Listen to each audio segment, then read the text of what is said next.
S M news Mahabub Nagar జిల్లా Congress party కార్యాలయంలో ఏర్పాటు చేసిన విలేకరుల సమావేశంలో టీపీసీసీ అధికార ప్రతినిధి కాల్వ సుజాత మాట్లాడుతూ ఈ రోజు రాజకీయంగా డీకే అరుణ సాధించిన స్థానం కాంగ్రెస్ పార్టీదేనని, డీకే అరుణ వివిధ పార్టీల్లో పనిచేసిందని, కాంగ్రెస్ ఇచ్చింది తప్ప ఏమిటి అన్నారు. తనకు టికెట్ ఇచ్చి ఎమ్మెల్యేగా గెలిచి రాష్ట్ర మంత్రిని చేశారు. నేడు అదే కాంగ్రెస్ పార్టీపై డీకే అరుణ విమర్శలు గుప్పిస్తున్నారు. 10 ఏళ్లుగా బీజేపీ నాయకత్వం ఇప్పటి వరకు కేంద్రంలో ఉందని, ఇందులో మీ పాత్ర ఏంటని డీకే అరుణను కాల్వ సుజాత ప్రశ్నించారు. పాలమూరు రంగారెడ్డి ఎత్తిపోతల పథకానికి నిధులు కేటాయించి జాతీయ హోదా సాధించేలా అయితే ఎలాంటి సందేహం లేదని, మోదీకి వ్యతిరేకంగా ఎవరు నిలబడగలరన్న డీకే అరుణ వ్యాఖ్యకు ఘాటుగా బదిలిస్తూ కాంగ్రెస్ పార్టీని విమర్శించే అర్హత డీకే అరుణకు లేదన్నారు. మీకు రాజకీయ భిక్ష ఇచ్చింది కాంగ్రెస్ పార్టీ అని అన్నారు.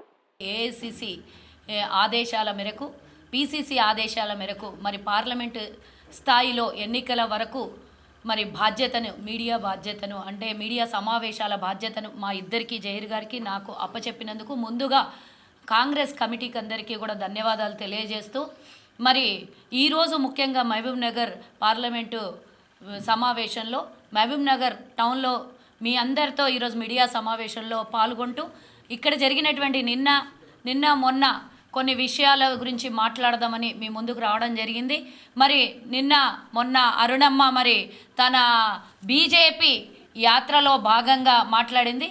ముఖ్యంగా ఈరోజు బీజేపీ గురించే మాట్లాడడం సబబు ఈరోజు జరుగుతున్నటువంటి విషయాలు. ఎందుకంటే పార్లమెంట్ ఎన్నికలు అనేవి ఈరోజు చచ్చిపోయిన పాము బీఆర్ఎస్తో మాకు ఎలాంటి అవసరమూ లేదు. బీఆర్ఎస్ ఈరోజు తెలంగాణ ప్రజలు చీకొట్టినటువంటి విషయం మనకందరికీ తెలుసు.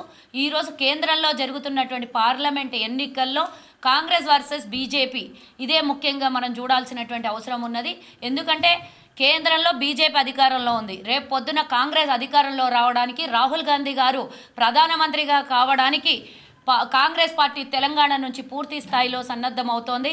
మా వంతుగా ఇక్కడి నుంచి మెజార్టీ ఆఫ్ పార్లమెంట్ స్థానాల్ని మేము పార్లమెంటుకు పంపించడానికి పూర్తి స్థాయిలో మేము సన్నాహాలు చేస్తూ ఉన్నాం. కాబట్టి మరి డీకే అరుణమ్మ మాట్లాడినటువంటి విషయాలు మీ ముందు 2 షేర్ చేసుకోవాలనుకుంటున్నాను. మాట్లాడుతూ తను ఎవరో కూడా తన ఉనికి, రాజకీయ జీవితాన్ని, రాజకీయ భవిష్యత్తుని ఈరోజు తను ఒక పెద్ద స్థాయిలో ఉంది అని గుర్తింపు తెచ్చుకునడానికి ముఖ్య కారణం ఎవరు అని అంటే, గతంలో టీడీపీలో పనిచేసి ఉండొచ్చు, ఇంకేదో పార్టీలో పనిచేసి ఉండొచ్చు, ఆ తర్వాత కాంగ్రెస్కి వచ్చింది. కాంగ్రెస్ టికెట్ ఇవ్వలేదని ఇంకో పార్టీకి పోయి ఉండొచ్చు గతంలో.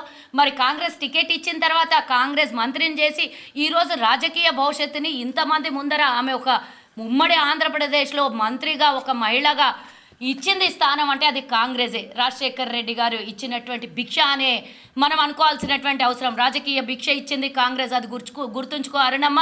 నువ్వు నోటికొచ్చినట్టు కాంగ్రెస్ గురించి మాట్లాడడం కాదు, అభివృద్ధి ఏం చేసినావు నువ్వు. తెలంగాణ ఏర్పడిన తర్వాత నీ వంతు పాత్ర ఎంత?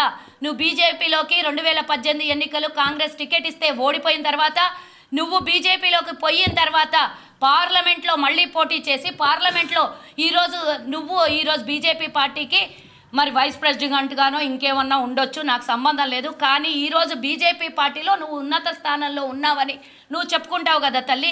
నేను అడుగుతున్నా, ఇన్నేళ్ల నుంచి పాలమూరు రంగారెడ్డికి కావాల్సినటువంటి నిధుల గురించి కానీ, కేంద్రంలో జాతీయ హోదాను కల్పించడంలో కానీ నీ వంతు పాత్ర ఎంత తల్లి అని అడుగుతున్నా.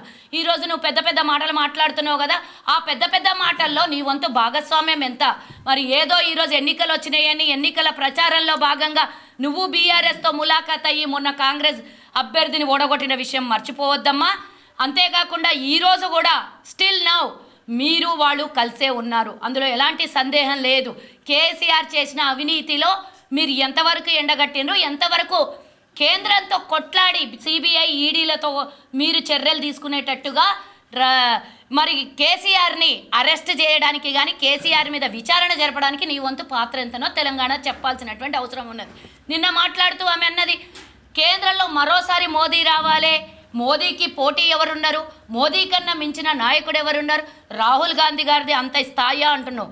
సిగ్గు ఇడిచి మాట్లాడుతున్నటువంటి అరుణమ్మకు నేను చెప్తున్నా, అసలు ఈ రోజు నువ్వు అక్కడ మైకు పట్టుకొని మాట్లాడడానికి ఒక రాజకీయ భిక్ష పెట్టినటువంటి సోనియమ్మ గాంధీ గారు నీకు ఆనాడు టికెట్ని కేటాయిస్తే, ఆనాడు నువ్వు ఎమ్మెల్యేగా మంత్రిగా అయినటువంటి నువ్వు రాహుల్ గాంధీని పట్టుకొని అర్హత ఉందా అంటున్నావు. ఫస్ట్ ఆఫ్ ఆల్ నీ అర్హత ఏంది, నీకెంత అర్హత ఉంది అని నేను అడుగుతున్నా. మరి నీకు అర్హత లేని ఆమెవి ఈరోజు వచ్చి కాంగ్రెస్ గురించి మాట్లాడుతున్నావు. గుడ్డొచ్చి పిల్లని ఎక్కిరిచ్చినట్టు చూస్తూ ఊరుకుంటుంది కాంగ్రెస్ అని అనుకోవద్దమ్మా. నిన్న మాట్లాడేటప్పుడు మోదీ గురించి చాలా గొప్పలు చెప్తున్నావు తల్లి. కరోనా వచ్చినప్పుడు అంట మోదీ కోట్లాది మందిని ఆదుకున్నాడు అంట. సిగ్గుండాలే ఈ మాట మాట్లాడడానికి. వేలాది మంది చచ్చిపోతుంటే వలసలు వెళ్ళి నడుచుకుంటూ పోయి పాదయాత్ర కన్నా ఘోరాతి ఘోరమైనటువంటి యాత్ర చేసినటువంటి ఆ రోజు కనీస రైలు సౌకర్యాల్ని కల్పించలేదు.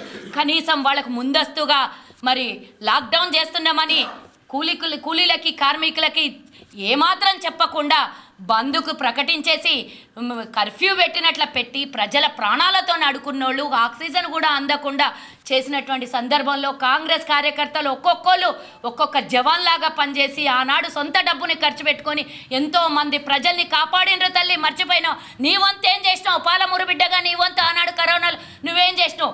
మందు ఇచ్చిండంట, రేషన్ ఇచ్చిండంట. కరోనాకి మందు కనిపెట్టింది నువ్వు అని అంటే నువ్వెంత పెద్ద శాస్త్రజ్ఞుడో మోదీ ఒక్కసారి చెప్పాల్సినటువంటి అవసరం ఉన్న తల్లి. తెలంగాణలో ఈరోజు ఇన్స్టిట్యూషన్ ఉన్నదంటే ఆనాడు కాంగ్రెస్ చేసినటువంటి అభివృద్ధి. అది వాడుకొని మందులు ఇస్తే మోదీ పెట్టినటువంటి భిక్ష అన్నట్టు మాట్లాడుతున్నావు. భిక్ష కాదు, మేమిచ్చిన డబ్బులతోని మాకు 14% కూడా ఈరోజు జిఎస్టీలో తెలంగాణకి వాటా రావట్లేదు. మిగతా 76% మా రాష్ట్రం నుంచి వచ్చినటువంటి జిఎస్టీని వాడుకుంటున్నటువంటి కేంద్రము మా రాష్ట్రానికి ఇచ్చినటువంటి నిధులేంది, మా రాష్ట్రానికి అదనంగా చేసింది ఏంది అని అడిగేవాళ్ళు లేక నీలాంటి వాళ్ళ ఆగడాలు నడుస్తున్నాయి. నువ్వు ఇష్టం వచ్చినట్లు మాట్లాడితే చూస్తూ ఊరుకుంటారు అనుకుంటున్నావా? ఈరోజు కాంగ్రెస్ కేంద్రంలో అధికారంలోకి వస్తుందనే భయంతో మీరు ఈరోజు తెలంగాణలో కాస్తో కూస్తా ఉన్న నలుగురు కూడా ఓడిపోవద్దు అనే ఉద్దేశంతో మీరు బీఆర్ఎస్తో ములాఖాత్ అయింది మాకు తెలియదు అనుకుంటుర్రా? ఎందుకంటే నువ్వు గెలిపించినటువంటి అభ్యర్థి ఎవరో తెలుసా? ఎవరితోని? నువ్వు బీజేపీలో ఉండి టీఆర్ఎస్ అభ్యర్థిని గెలిపించడం. నీ చుట్టమైతే బీఆర్ఎస్తో నీకేందమ్మా పొంతన? నువ్వు ఈరోజు మాట్లాడొచ్చినావు. కాంగ్రెస్ అంట 6 పథకాల గ్యారంటీ ఇచ్చిందంట. 6 పథకాల గ్యారంటీలో ఏం అమలు చేస్తలేదంట. బస్సులంట. నేను ఇందాక వస్తూ ఆమె వీడియో చూసిన ఆ మహాతల్లికి అసలు ఏది ఎక్కడుంది ఏది ఏమున్నదో తెలియనటువంటి రాజకీయ నాయకురాలు పార్లమెంటుకు పోటీ చేస్తుందంట. గతంలో మాట్లాడింది ఆమె ట్విట్టర్లో ట్వీట్ చేసింది షాద్నగర్ జిల్లా అనంట. నువ్వు ఏ జిల్లాలు ఉన్నావు? నీకు ఏ జిల్లాతో సంబంధం? నువ్వు ఏ జిల్లాలో పోటీ చేస్తున్నావు? జిల్లా ఉందా లేదా అనేది కూడా కనీస ఇంకిత జ్ఞానం తెలియనటువంటి రాజకీయ నాయకురాలు నువ్వు కాంగ్రెస్ గురించి మాట్లాడతావా తల్లి? నేను ఇంకో విషయం అడగాలనుకుంటున్నా. కాంగ్రెస్ వచ్చినప్పటి నుంచి అంట ఈ మహాతల్లికి 6 గ్యారెంటీలు బస్సు ఇస్తున్నారంట. ఇందాక మాట అయిందని ఆర్టీసీ బస్సులు ఊర్లలో ఉన్నాయా అని అడుగుతున్నది. ఏ ఊర్లో ఉన్నావు తల్లి? యా ప్రపంచంలో ఉన్నావు? ఓహో, నువ్వు కార్లు ఎక్కి దిగవు కదా, పల్లెటూరులకు బస్సులు ఉన్నాయని నీకు తెలియదు కదా తల్లి. అంటే నువ్వు కాలు కింద పెట్టి నడవనంత అవకాశము, నువ్వు కింద కాలు పెట్టనంత దోచుకున్నటువంటి నువ్వు దోపిడీదారివి తల్లికి తప్పించి నీకు ఊర్లలో బస్సులు ఉన్నాయని తెలియదా? ఈరోజు మహిళలు ఉచిత బస్సుల్లో ప్రయాణం చేస్తున్నారని నీకు తెలియకపోతే నీ అంత మూర్ఖురాలు, నీ అంత అజ్ఞాని, నీ అంత రాజకీయం తెలియనటువంటి వేస్ట్ ఫెలోని ఇంకెవ్వరు కూడా కావు అనేది నా ఉద్దేశము. నువ్వు ఇంకొకసారి నీ పోరాటం ఏదో నువ్వు చెయ్యి. నువ్వు గెలవడానికి నీ వంతుగా నువ్వు తెలంగాణ ప్రజలకి ఏం చేస్తావో చెప్పుకో. ఒకవేళ గెలిస్తే నీకు గెలిచేంత సీన్ లేదు. కాంగ్రెస్ అభ్యర్థి ఇక్కడ రేపు పొద్దున వచ్చే ఎన్నికల్లో పోటీ చేయబోయేవాడు సౌమ్యుడు. తెలంగాణ కోసం ఆనాడు కేంద్రంలో కొట్లాడినటువంటి దాంట్లో ఎన్ఎస్యుఐ విద్యార్థి నాయకుడిగా ఈరోజు మరి వంశీచందర్ రెడ్డి గారు తెలంగాణ ప్రజలకు సుపరిచితుడు. కేంద్రంలో రాహుల్ గాంధీ గారితో సంబంధాలు ఉన్నటువంటి వ్యక్తి, ఎవరి జోలికి కూడా పోనటువంటి సున్నితమైనటువంటి వ్యక్తి కాంగ్రెస్ పార్టీ బరిలో దింపబోతున్నది. ఆయనను దట్టుకునే శక్తి పోయినసారి ఓడగొట్టిండొచ్చు. నీకు ఏదో కాంగ్రెస్లో నుంచి పోయినావు, అప్పుడు కొంత మమకారం ఉండి నువ్వు కాస్త ఓడగట్టడంలో కాస్తో కూస్తో నెగ్గినట్టుండవు. ఇప్పుడు బీఆర్ఎస్ ఎట్లాగో చచ్చిపోయింది. బీజేపీకి ఉనికి లేదు తెలంగాణలో. ఏం మొహం పెట్టుకొని కేసీఆర్కి 3 సంవత్సరాలు మీరు కాళేశ్వరం ఇనాగరేషన్ అయిన తర్వాత 3 సంవత్సరాలు ఏటీఎం కార్డ్ అయింది అన్నప్పుడు నువ్వు నీ నడ్డా నీ అమిత్ షా వచ్చి ఇక్కడ మాట్లాడినప్పుడు కేసీఆర్ మీద చర్యలు తీసుకున్నటువంటి మీరు ఈరోజు వచ్చి తెలంగాణలో ఓట్లు అడిగే నైతిక విలువ ఎక్కడుంది అంటున్నాను. 2045లోనంట దేశం ప్రపంచంలో పెద్ద స్థాయిలో ప్రపంచంలోనే గొప్ప దేశంగా చేస్తుందంట. దేశానికి స్వతంత్రం వచ్చిన రోజు కనీసం గుండు సూది కూడా తయారు కానప్పుడు కాంగ్రెస్ ఉండే భారతదేశంలో ఆ రోజు గుండు సూది నుంచి ఈరోజు లక్షల టన్నుల కోట్ల టన్నులు ఎక్స్పోర్ట్ చేసే స్థాయికి తీసుకొచ్చింది కాంగ్రెస్. ఈరోజు భారతదేశంలో ఉన్నటువంటి ఐటీ సంస్థలే కానివ్వండి, ఇంటర్నేషనల్ ఎయిర్పోర్ట్లే కానివ్వండి, ప్రతి ఒక్కటి కాంగ్రెస్ స్థాపించింది. మీ ప్రభుత్వం ఏం చేసింది? 180 రూపాయలు వంట నూనె చేసిందా? 1200 రూపాయలు గ్యాస్ చేసిందా? ఇదే అభివృద్ధి అంటే? 2 గుజరాతీలకి 2 గుజరాతీలు అమ్మేసుకుంటున్న దేశాన్ని 100 లక్షల కోట్ల అప్పు చేసి ఇంకా మొహం పెట్టుకొని మీరు భారతదేశంలో కానీ తెలంగాణలో కానీ ఓటు అడుగుతారమ్మా అని అడుగుతున్నా నేను. ఏం తీసుకొని పోయి ఓటు అడుగుతావు? మేము 1200 గ్యాస్ చేసినామని ఓటు అడుగుతావా? లేకపోతే మేము 6000 రూపాయలు బియ్యం చేసినాము బస్తా ధర అని చెప్పి ఓట్లు అడుగుతావా? లేకపోతే నిత్యావసరాల సరుకుల ధరలు కనీసం సామాన్య మానవునికి అందుబాటులో లేవు, మేము సంపాదించిన రూపాయి సంపాదిస్తే రూపాయిన్నర ఖర్చు అవుతుంది మాకు అని చెప్పేటటువంటి ప్రజలకు నువ్వు ఏం చెప్పి ఓటు అడుగుతావు తల్లి? ఇంకొకసారి కాంగ్రెస్ పార్టీని గురించి కానీ, మా నాయకుల గురించి కానీ, తెలంగాణలో ఉన్నటువంటి కాంగ్రెస్ ప్రభుత్వాన్ని గురించి కానీ మాట్లాడితే నోరు అదుపులో పెట్టుకో. ఇక్కడ కల్వ సుజాత ఎన్నికల వరకు ఉంటుంది. నువ్వు ఏం మాట్లాడినా దానికి కౌంటర్ ఇచ్చేయడానికి ప్రతిరోజు నువ్వు మాట్లాడే ప్రతి మాటకి మేము సమాధానం చెప్తాం. మీరు మీ ఇద్దరు ములాఖాత్ ఏందో, కవితమ్మకి ఈరోజు అరెస్ట్ అవుతుందంట, మరి నువ్వెందుకు మాట్లాడతలేవు? మీరు ములాఖాత్ అయ్యి 6-7 సీట్లు పంచుకుంటారా? ఏం చేస్తుండ్రో అందరికి తెలిసినటువంటి విషయం. మీ పప్పులు ఉడకవు. ఇక షాన్ అయ్యింది, కేంద్రంలో దిగిపోయేది గ్యారెంటీ, గల్లీలో మేమే, ఢిల్లీలో మేమే. ఇది గుర్తుంచుకో డీకే అర్ణమ్మ. ఇక మీ వాళ్ళు ఎవరెవరు వచ్చి ఇక్కడ ప్రచార సభల్లో పాల్గొంటారో, ఏమేం మాట్లాడతారో మేము ఈరోజు చూస్తాం. పాలమూరుకి జాతీయ హోదా దేనోళ్ళు మీరు పాలమూరులో అస్సలు ఓటు అడగడానికి మీకు హక్కు లేదు. ఈ భూమి మీద, ఈ పాలమూరు భూమి మీద నడవడానికి కూడా మీకు విలువ లేదు. కేసీఆర్ మీకు ఒప్పందం చేసుకుంటే తెలంగాణకు రావాల్సిన వాటా నీళ్ళని ఇంకా వేరే రాష్ట్రం, పక్క రాష్ట్రంకు పంపించుతున్నటువంటి మీరు ఈరోజు మాట్లాడి మా విలువల గురించి మాట్లాడతారా అని నేను సవాల్ చేస్తున్నా. దమ్ముంటే నువ్వు రేపటి నుంచి ఓట్ల కాడికి వస్తావు కదా, చూసుకుందామని చెప్తున్నా డీకే అన్నమ్మకి.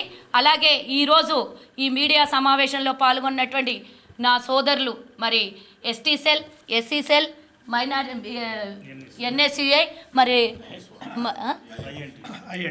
ఐఎన్టీసీయు, మళ్ళీ మిగతా నాయకులందరికీ కూడా, నాతో పాల్పంచుకున్న మీకు అందరికి కూడా ధన్యవాదాలు తెలియజేస్తూ, ఈ విధంగానే మీడియా సహకారం ఉంటే తెలంగాణలో కాంగ్రెస్ 15 సీట్లు గెలవడం తప్పకుండా సాధ్యమయ్యే పని. ఎందుకంటే గతంలో వీళ్ళు 9 మంది ఉన్నామో అని బీఆర్ఎస్ వాళ్ళు చెప్పుకున్నారు, 4 వచ్చిన వాళ్ళు.